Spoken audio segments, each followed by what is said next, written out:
420 things grow in Ontario.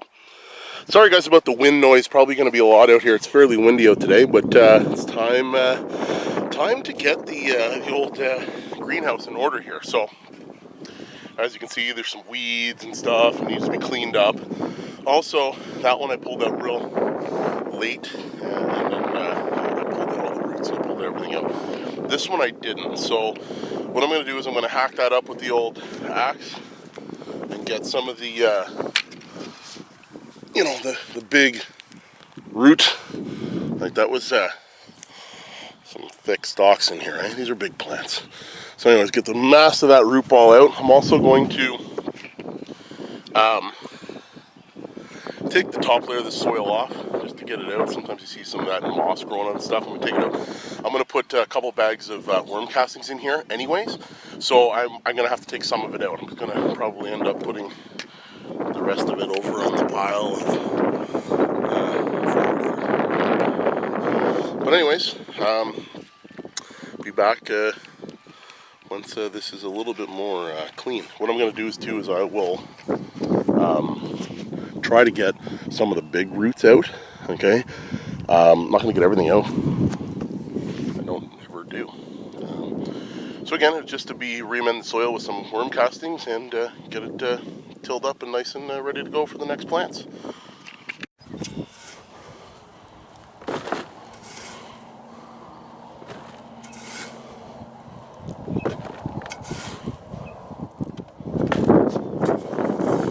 Just get the top layer off.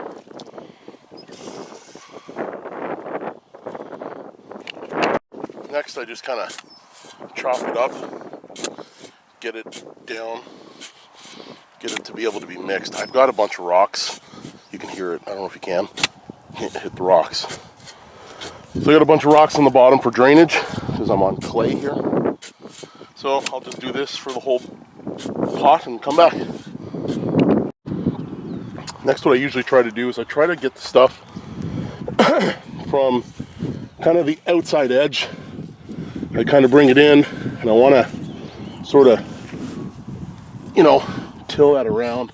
Bring the stuff that's on the edge kind of more, a little bit closer to the middle. Got a little bit of spillage there, but definitely want to move the stuff around. It's not just to break it up. I'm trying, and again, I don't know if this is a good thing to do or not, but like I said, I try to bring some of the outside stuff that's right on the edge of the bag, bring it closer to the center, mix it around, and then mix the worm castings in all together, nice and good. All right, so since I'm digging this up, I was going to show you guys. So I have,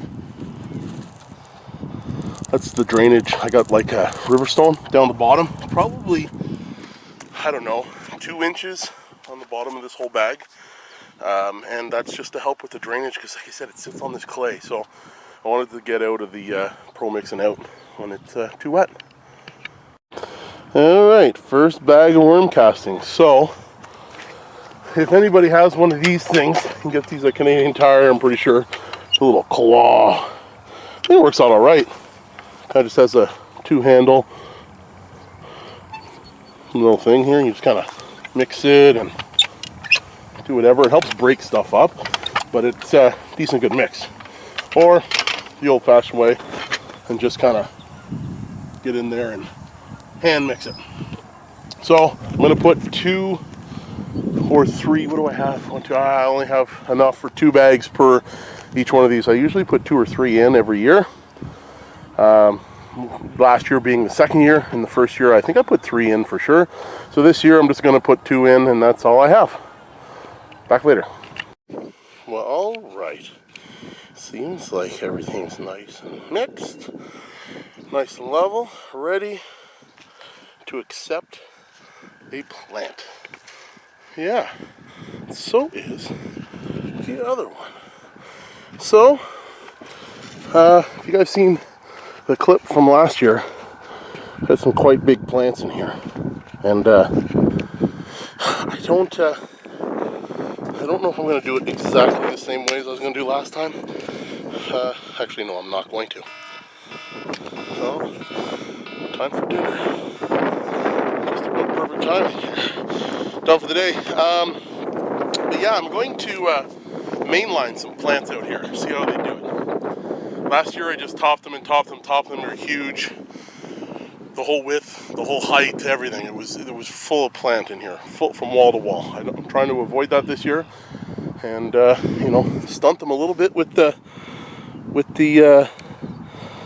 mainlining, but who knows, and just get some decent colas. So I was thinking, instead of doing the normal fencing I do, I'm gonna do something different. So I think I'm not gonna be even close to doing that now, but I think I've got an idea or two. So as always, thanks to indoorgrowingcanada.com.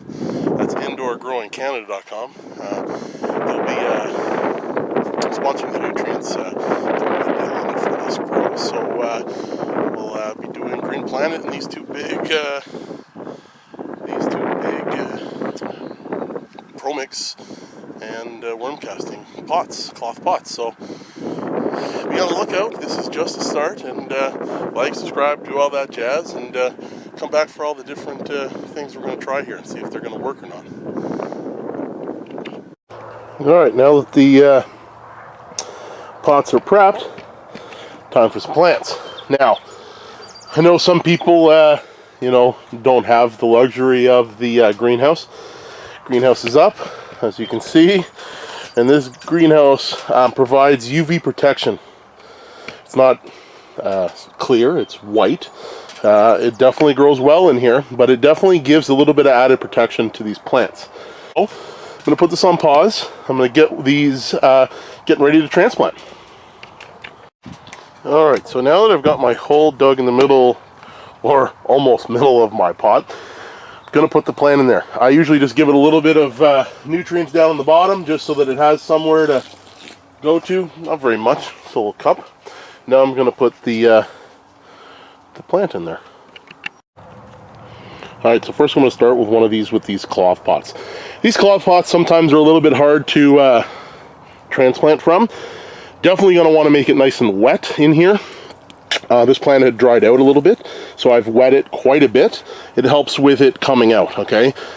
Sometimes you can push in here, you know, in the bottom and try to get it out, but again, sometimes you can just cut these off and they're just as easy. It all depends how long they've been in there and how the roots are doing and yada yada yada. But regardless, I'm going to pull this one out. Almost got it. Going to turn it sideways here just so I don't lose most of the material. And away we go. So there you go. As you can see, it hasn't even got wet all the way to the bottom yet. The roots in there. Nice amount of roots in there.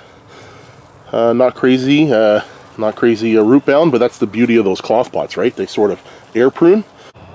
And there it is.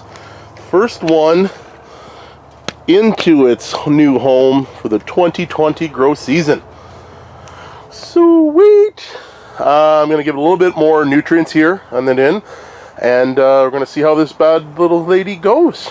Definitely is in its new home. One more thing, as you can see, I've got some flowers here. These are not for my flower garden or my veggie garden. These are,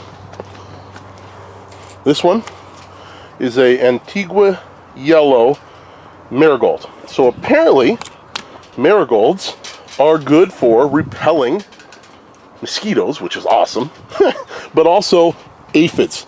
And if you looked at any of my videos from last year, I definitely had an aphid problem here. So I'm gonna try, and I've got some orange marigolds over there as well. What I'm gonna do is, I've never done this before, but I'm gonna put a couple right in each pot in here, into these pots. Why? Well, it's going to take a while for this plant to get big enough to shade it. I think it'll be able to grow and, you know, be able to do its thing. So, more to come on that. Alright, changed my mind. Gonna pull the trigger. Gonna go with the cotton candy cushion here as well. It's kind of hard to tell. I've never done cotton candy kush outside, so I don't know how it's going to do. Let's check the roots on this in the non-cloth pot. A little bit more root bound than the last one, eh? There's no air pruning, there's no... those cloth pots definitely handle and do things differently. So anyways, I'm gonna break this up a little bit. I don't do much, just to kind of spread out some of the roots and then get it into the hole and complete day one outside. Alright, so I guess this will be the end of day one. This is the black domina over here in this pot with a couple marigolds in there for some aphid deterrent, and as well over here in this one, cotton candy kush, as well as some marigolds in there. So yeah, I guess we'll see how this handles over the next couple days with its transplant. I've given some water around each plant. As you can see, the water here where I've watered it. And yeah, so thanks to indoorgrowingcanada.com as usual. I'm going to be running all of the Green Planet nutrients out here that they're helping the channel with. So go check them out. Use the coupon code 420things, all one word, and you'll get a bit of a discount there. And we'll be back here in a day or two or whatever it will be. May all your gardens be green. Like, subscribe, do all that jazz.